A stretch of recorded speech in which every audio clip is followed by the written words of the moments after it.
Segala sesuatu tergantung niat. Kemudian yang kedua, al halalu bayyinun wal haramu bayyin. Mohon maaf, yang kedua ini, min husnil islamil mar'i tarkuhu ma la ya'nihi. Separuh dari kebaikan seorang muslim itu adalah meninggalkan yang tidak penting, yang tidak manfaat. Dua.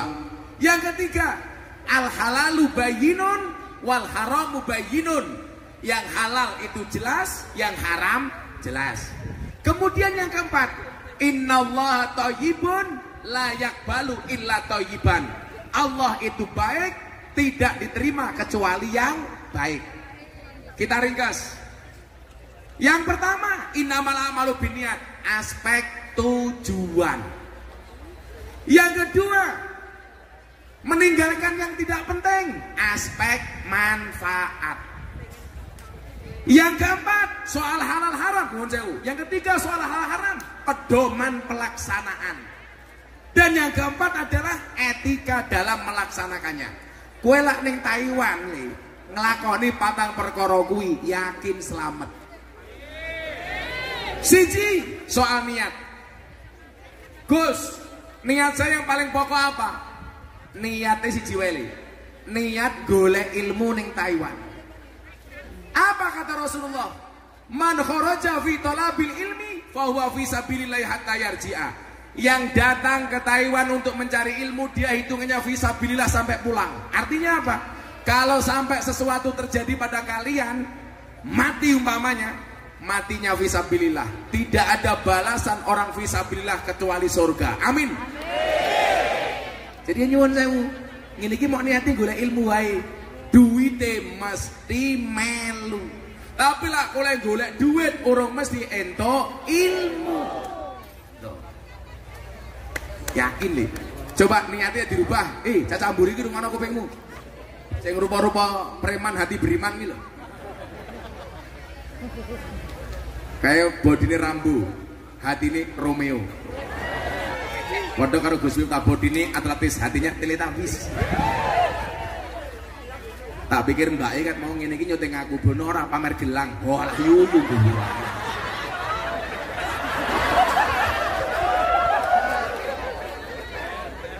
Kemayune yuyu. Aku ndelok rupamu aku mikir. Kuwi cine rayo apa papan karambol. Aku nembe iki pengajian kan mau diatur-atur.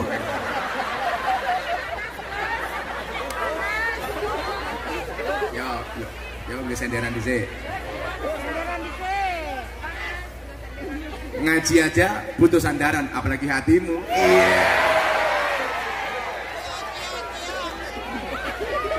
Rasa galau le, bojomu adon kono ora apa-apa. Yo santai wae. Akan datang satu saat kamu akan dipertemukan dengan orang yang tepat yang kedatangannya untuk menetap bukan karena nafsu sesaat. Iya. Kata-kata, oke. Ciu, vodka, yo vodka. Katanya I love you, kok meninggalkan luka? Iya.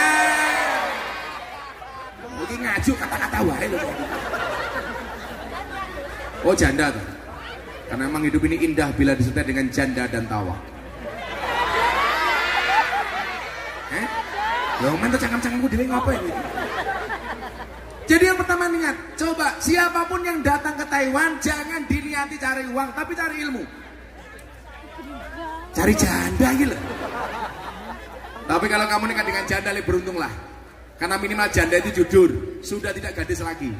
Daripada kamu nikah dengan gadis tapi rasa janda.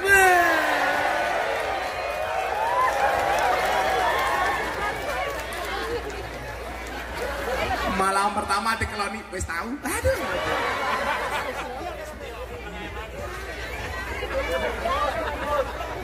Karena apa? Coba bahasa Nabi apa? Tuntutlah ilmu walaupun sampai negeri. Berarti apa? Niatnya ngikuti dawuh Kanjeng Nabi. Uang itu pasti ngikut. Yakin. Artinya apa? Mindset orang NU itu perlu dirubah, Le. Saya itu paling benci ada pujian sholawat yang bunyinya begini. Rugi donya ora dadi apa-apa. Rugi akhirat bakal cilok. Ini tolong jangan dinyanyikan lagi. Sopo sing kondo rugi donya ora dadi apa-apa. Kamu berdoanya apa? Ya Allah, uang itu memang tidak dibawa mati ya Allah. Tapi kalau nggak ada uang serasa mau mati ya Allah. Betul? Apa meneh wong wedok? Nggak ada istilah cewek matre, yang ada cowok kere tak kandhane.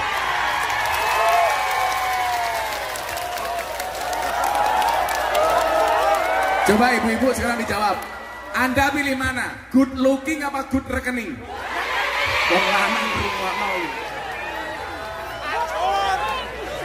Makanya Gus Miftah punya quote apa? Di balik wajah istri yang glowing ada suami yang golong komeng.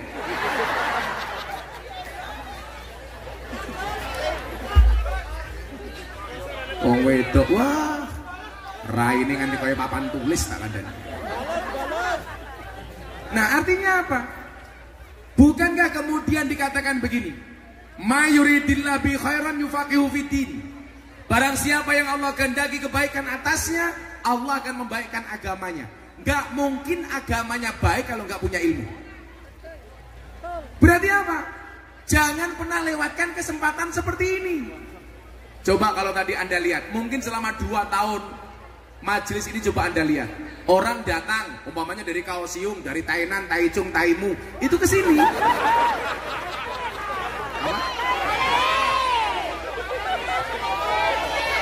Di Taiwan tuh yang depannya pakai Tai berapa kota? Taipei, Tainan, Taichung. Tai yang depannya Tai. Taitung.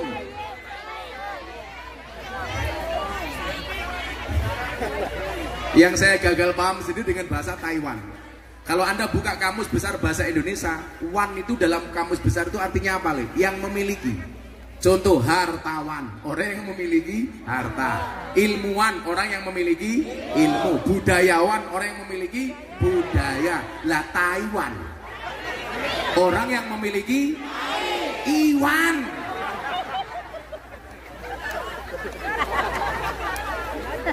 Nah, oh Taiwan, orang yang tidak perawan. Yo rupamu.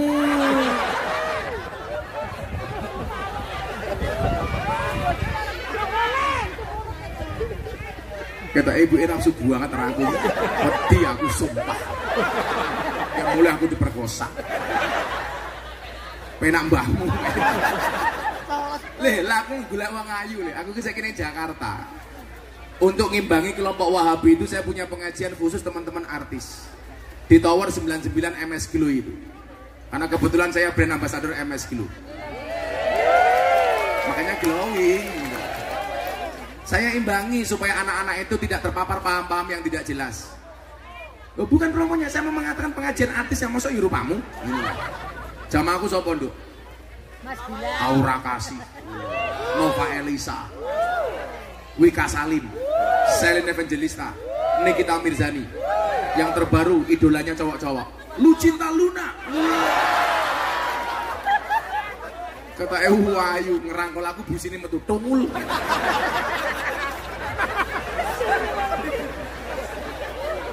Makanya apa?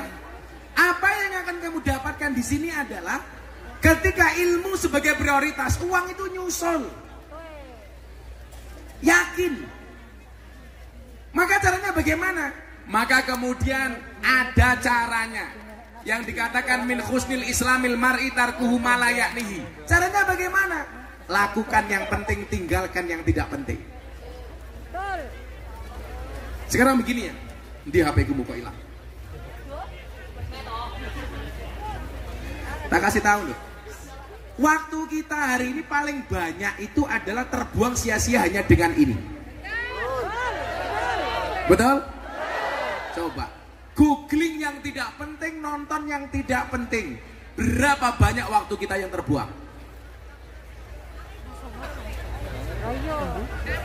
Orang mau tangi turu, ngiseng gitu gua HP tak kandani.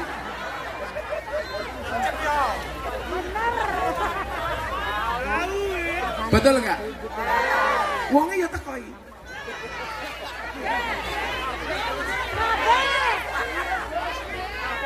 Sehingga apa? Diingatkan jauh oleh Kanjeng Nabi, wah jangan ngono. Lah ora penting mau tinggal. Sama, kamu punya pasangan, pacar. Kalau nggak penting tinggal ngapain? Untuk apa kamu mencintai orang yang tidak pernah perhatian sama kamu? Sudah jodoh? Loh, ini perempuan, korban drama Korea. Pengennya menikah dengan cowok Korea. Ingat, kamu hanya korban drama. Sekarang sudah nggak ada adanya Toming Su. Maka apa? Begitu banyak hal yang tidak penting justru menjadi prioritas. Yang penting justru tidak kita prioritaskan. Maka kemudian apa? Salah satu yang membedakan antara mindsetnya orang Indonesia dengan orang non-Indonesia itu apa? Soal etos kerja. Maka perlu diingat, jika kamu lahir bukan orang yang kaya dan cerdas, maka jadilah orang yang kreatif dan bekerja keras.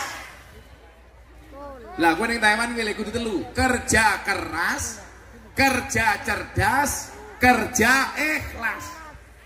Kerja keras membuat kamu bertahan hidup.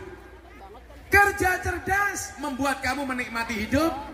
Kerja ikhlas membuat kamu mensyukuri hidup. Keras, cerdas, ikhlas. Sehingga nyuwun sewu, waktu kamu di sini nggak terbuang sia-sia. Ada skala prioritas apa yang harus saya lakukan. Yang tidak penting tinggalkan. Ning omah wis duwe bojo, ning kene demeni rondo, cuk.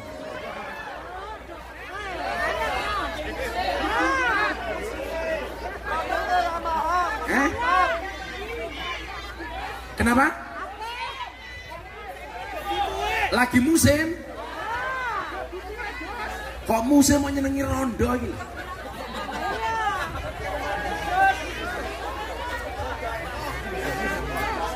Asing paling cilaka meneh. Nyenengi bojone wong. Malah gawe status ning HP. Bojomu adalah semangatku, matamu. Apa, Bu? Bojomu adalah milikku.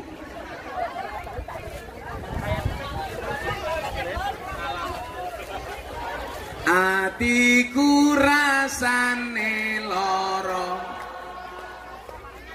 nyawang ora kuwi dhisik, nyawang kanca adoh karo agama, ra duwe tata krama, Qur'ane ra diwaca, salate yo ditinggalno.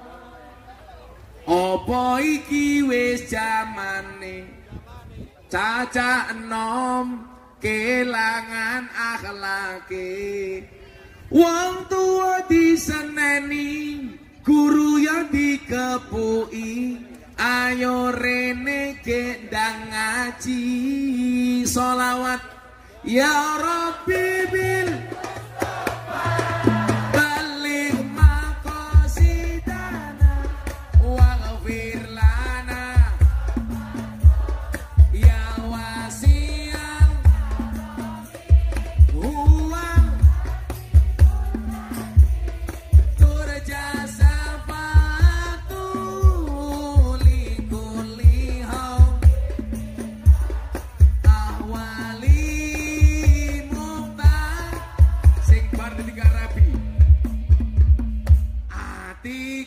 rasane loro,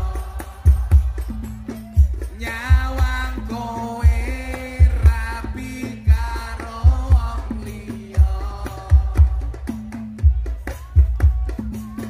nangis kate alokku, ramo ajur rasaku, kowe teko ninggal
urip tekan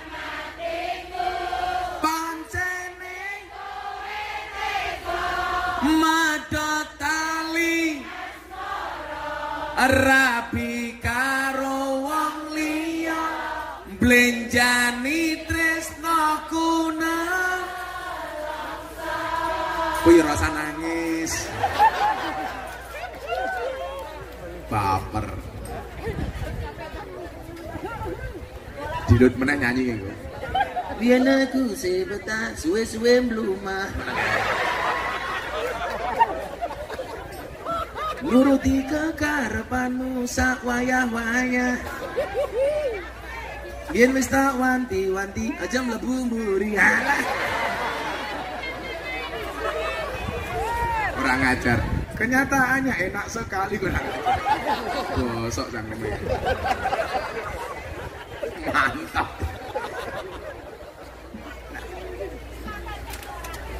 ya nggak penting gak usah dilakukan skala prioritas kan nggak mungkin kamu kerja di Taiwan selama-lamanya betul semuanya pengen kembali membangun rumah tangganya dengan normal ketemu anak bojone dan kita nggak pernah tahu masa depan kita seperti apa dulu banyak kok berawal dari BMI, dari TKI pulang jadi orang hebat di Indonesia betul ingat masa depan seseorang itu seperti sekumpulan tempe nggak ada yang tahu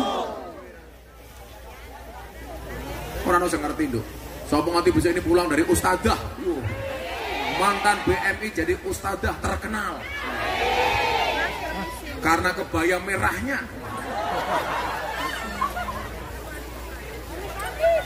yang ketiga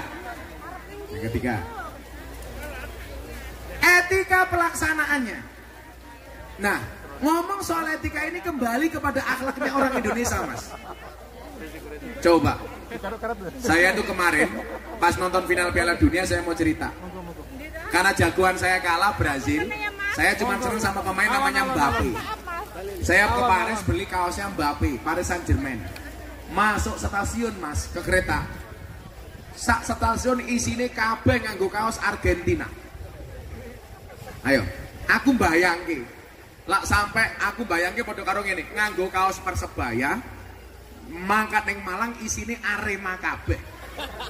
Iso mudhar aku. Wis mati. Ra karu-karuan pokoke. Istri saya bilang, "Beb." Saya bilang, "Apa saya?" Bukan sayang, syaitonir rajim. Apa kita nggak habis ini? Kita pakai kaos Paris Saint-Germain, semuanya Argentina. Ternyata apa? Etika mereka luar biasa. Nggak sedikit pun kami disentuh, jangankan disentuh, diolok-olok saja tidak. Ini ngomong apa? Soal etika. Saya nonton sepak bola di Gelora Bung Karno, mohon maaf timnas main, saya duduk di VIP di bawah. Dari atas ada air, push, tak pikir hujan. Ternyata supporter dhuwur nguyuh tak kandhani. Ning dasku ceruat. Artinya apa? Akhlak inilah yang kemudian diingatkan oleh Nabi soal etika. Makanya hadisnya apa tadi? Al halalu bayyinun wal haramu bayyinun. Yang baik itu jelas, yang jelek itu juga jelas.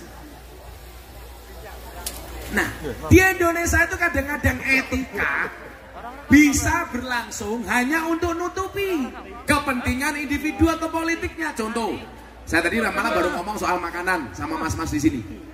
Saya sepakat kalau di Taiwan itu ada sertifikasi halal.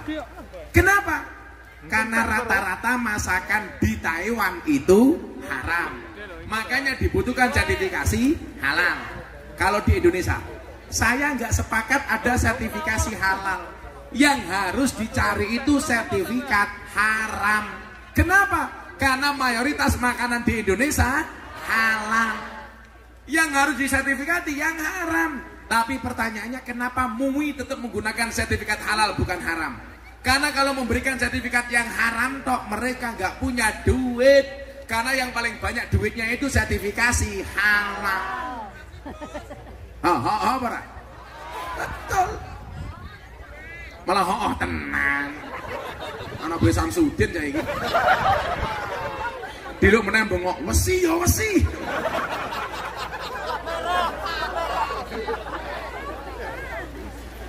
kaya ngono ya viral lho. Wesi ya wesi. Saya ditanya sama Atta Halilintar. Gus, kenapa dukun itu dipanggil orang pinter? Oh iya li, dukun itu dipanggil orang pinter karena yang datang orang goblok. Kenapa dukun dipanggil paranormal? Karena yang datang orang abnormal. Makanya kemarin saya dilaporkan polisi gara-gara dukun ke Polres Jakarta Selatan. Kan saya bilang, kalau memang manusia itu mampu, seharusnya dukun itu istrinya paling cantik. Kenapa? Karena dukun jual pelet dan pengasian. Tapi faktanya banyak dukun bojone cangkeme mrongos. Berarti dukun ora iso apa? Padahal saya bilang, dokter itu nggak bisa apa-apa, Mbak. Buktinya apa? Kalau memang dokter itu bisa apa-apa, seharusnya dokter badannya paling sehat. Wong dokter pekerjaannya menyehatkan orang lain. Tapi faktanya dokter ya loro. Saya punya teman dokter THT, telinga hidung tenggorokan. Wonge malah budek, kan goblok.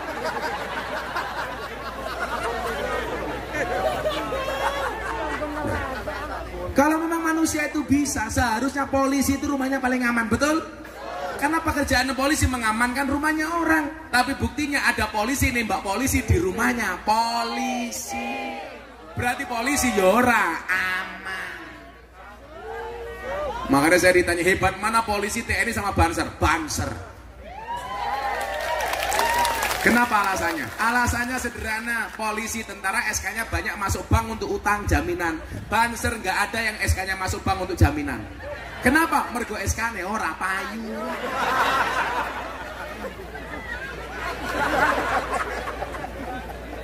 Tapi insya Allah besok Gus Miftah masuk surga dengan para kiai yang awal Banser. Karena Banser tugasnya survei lokasi. Jadi sebelum kiai masuk surga, surganya disurvei oleh Banser. Begitu surganya siap, kiainya masuk, bansernya keluar lagi.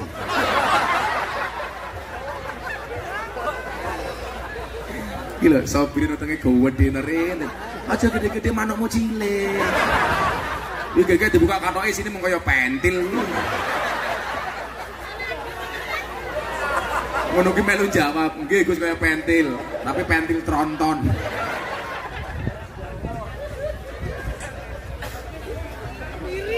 PCI anu ngundang Gus Miftah Banjir Sohibin lumayan gagah. Ono gajah adus ning beli najan gagah manuke.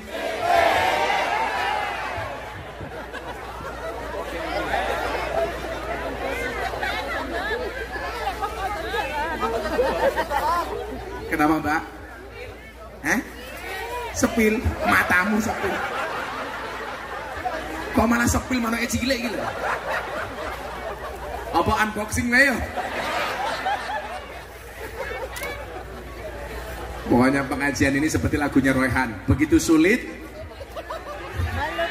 begitu sulit, lupakan silit lah itu benar. Nah, makanya nyuwun sewu, etika ini menjadi penting. Dakwah yang paling gampang itu menggunakan etika. Mas, kamu tahu berapa orang yang masuk Islam melalui Gus Miftah? Ratusan, Mas. Rata-rata mereka itu ketika masuk Islam bukan karena tahu Islam, tapi mohon maaf, karena seneng dengan gaya Islamnya Gus Miftah. Terakhir dari Prancis cewek. Oh iya, terakhir ijo Taiwan matamu, sing wingi loh. Mumet dasku gitu. Ijo Taiwan. Sopo jenenge? Sunyoto dongake mlebu surga dhisik dhewe. Mangkat bar salat ngasar. Amin.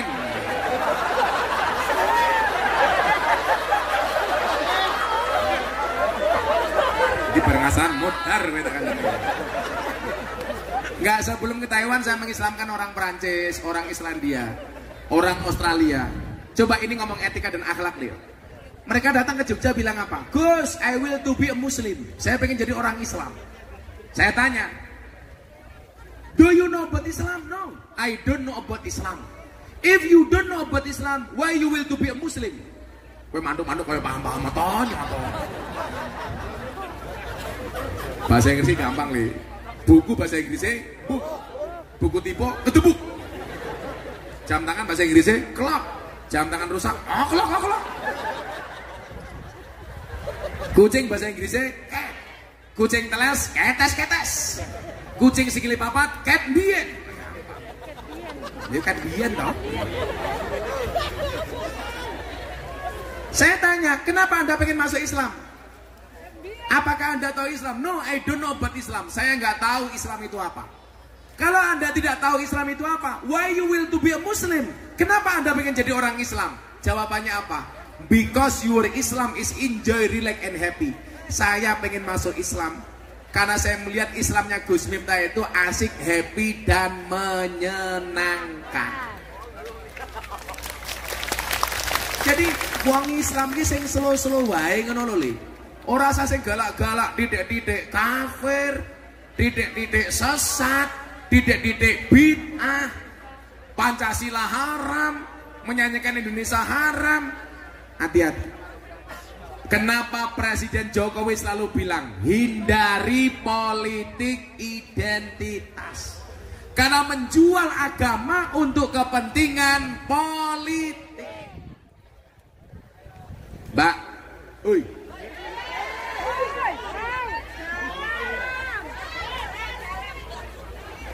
Aku lah kurang ajar, aku pengen jambak rambutnya Gus Miftah, mana gue jalan.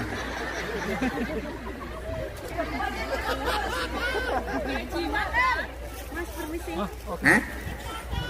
Oh, bakul keroto. Gimana ini takut? Pula gue ngomong keroto kalingan PSK Begenggek Surabaya. Gue pengen foto. Jadi Begenggek kayak pekerjaannya apa nih? Bakul keroto. Pakan manuke Sunyoto. Tahu Sunyoto?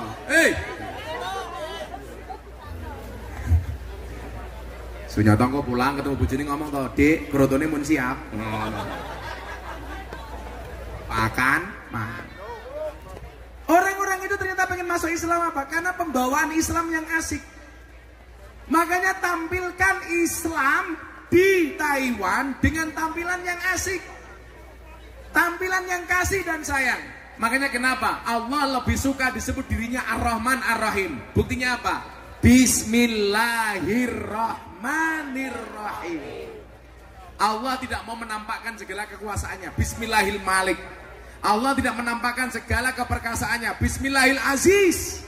Tetapi Allah mengatakan Ar-Rahman Ar-Rahim, lebih menampakkan kasih dan sayangnya. Saya mas ngaji di Belanda, diprotes sama wartawan.